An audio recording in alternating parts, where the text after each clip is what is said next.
Dear students, welcome back to Logistics Interview Questions and Answers.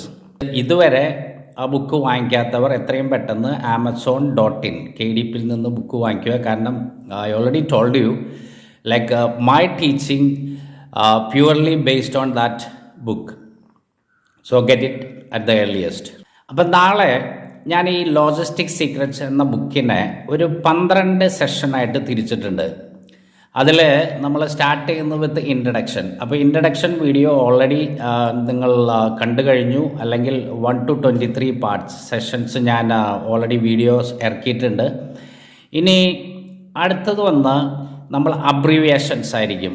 Abbreviations എന്ന് വെച്ചിട്ടുണ്ടെങ്കിൽ business language using in logistics അല്ലേ. Abbreviations എന്ന് വെച്ചിട്ടുണ്ടെങ്കിൽ short forms അല്ലേ. Short forms എങ്ങനെ യൂസ് ചെയ്യാം, എന്താണ്, അതാണ് ഈ ബിസിനസ് ലാംഗ്വേജ് ഇൻ ലോജിസ്റ്റിക്സ്.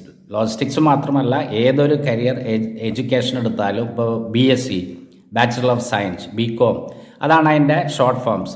അപ്പോൾ ലോജിസ്റ്റിക്സിൽ വരുമ്പോൾ അതിന് പറയുന്നൊരു പേരാണ് ബിസിനസ് ലാംഗ്വേജ്.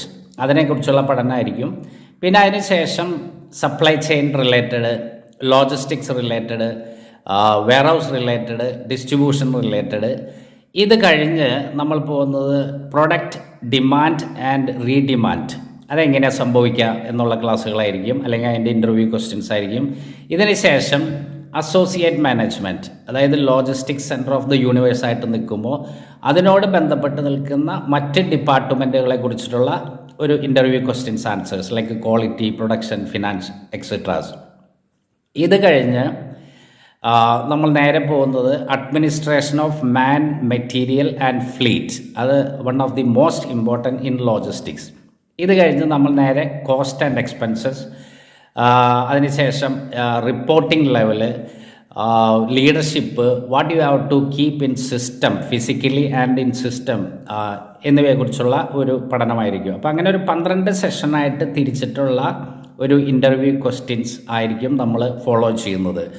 അതായത് Monday to Friday every evening 7 o'clock ഞാൻ നിങ്ങളുടെ മുന്നിലെത്തുന്നതായിരിക്കും. Thank you so much. Your own Santhosh Alappad.